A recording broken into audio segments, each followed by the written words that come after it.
Photochemical smog is a form of lower atmosphere air pollution.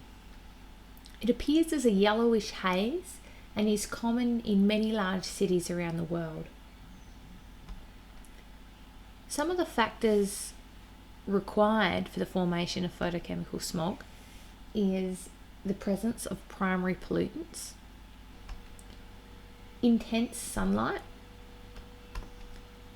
and an almost stationary air mass, so that the pollutant molecules have time to interact chemically. Motor vehicles are a major contributor to photochemical smog because they produce nitric oxide and also unburnt hydrocarbons. Once in the atmosphere, these chemicals can go on to form other pollutants. So in the internal combustion engine, during the process of combustion, so the burning of carbon-based fuels, unburnt hydrocarbons, carbon monoxide and carbon dioxide are produced as products of the combustion process. However, during that, a large amount of heat is also produced, and because of that, that heat provides enough energy for the nitrogen and oxygen in air to combine. And when they do, a primary pollutant is formed, nitric oxide. Nitric oxide is referred to as a primary pollutant because it is emitted directly into the atmosphere from a human source. So in this case, it's directly emitted into the atmosphere from the combustion engine. Once in the atmosphere, nitric oxide will spontaneously react with oxygen to form nitrogen dioxide. Nitrogen dioxide is referred to as a secondary pollutant because it's formed via reactions of primary pollutant. So in this case, the primary pollutant being nitric oxide, a resulting reaction of that causes nitrogen dioxide, which is therefore classed as a secondary pollutant. In the presence of light, nitrogen dioxide will undergo photochemical dissociation. So the term photochemical just refers to a reaction that requires light to occur, or that is the rate is increased with the presence of light. So in this case, the dissociation or the breaking down of the nitrogen dioxide is driven by the presence of the light, which is indicated here in the equation. When it breaks down, we end up with a nitric oxide molecule and also atomic oxygen. So this is an oxygen atom, which is uncombined and therefore quite stable, and will therefore go on and react further. So that oxygen atom will combine with an oxygen molecule to form O3, or ozone, which is another secondary pollutant. At this point, I would like you to jot down some notes about the harmful effects of ozone and the oxides of nitrogen in the troposphere. So you can find some of that information in your reading on page 49. Catalytic converters are devices that can be fitted to motor vehicles or in engines to help convert some of these primary pollutants into other forms.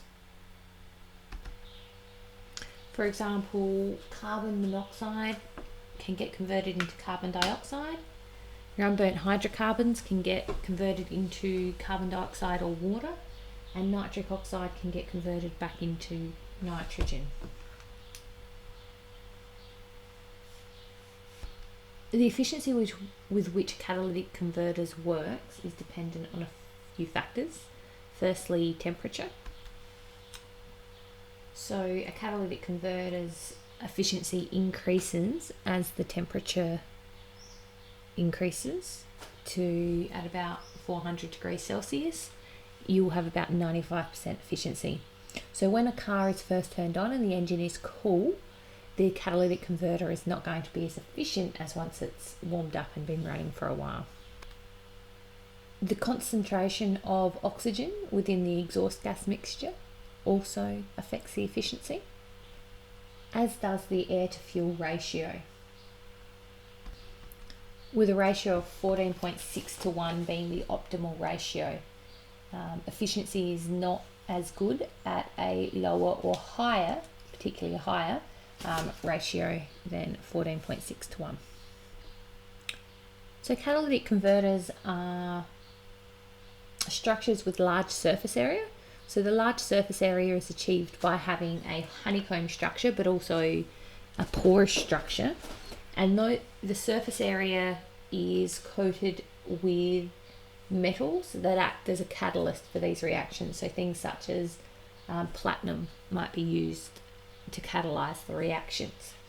So the large surface area means that a large volume of exhaust gases can be passed over and the reactions be catalyzed. So basically, going into our internal combustion engine, we have air, which consists of nitrogen and oxygen, and we have fuel, which contains hydrocarbons. Within the engine during combustion, there is a high temperature. This allows our nitrogen and oxygen to combine, forming nitric oxide, and we also get the products of hydrocarbon combustion, carbon dioxide and water. Now, because this combustion is occurring in air and not pure oxygen, some degree of incomplete combustion occurs, which is why we also see carbon monoxide and unburnt hydrocarbons as a part of the exhaust mix at the end here. It's this mixture which is now passed over the catalytic converter, and we end up with the products of nitrogen, carbon dioxide and water. So essentially we've removed the nitric oxide, which could act as a primary pollutant if emitted, and also carbon monoxide and unburnt hydrocarbons, which can have other effects within the atmosphere. Please don't forget to add your notes on the harmful effects of ozone and oxides of nitrogen in the troposphere. We can discuss that further in class once you've taken your notes.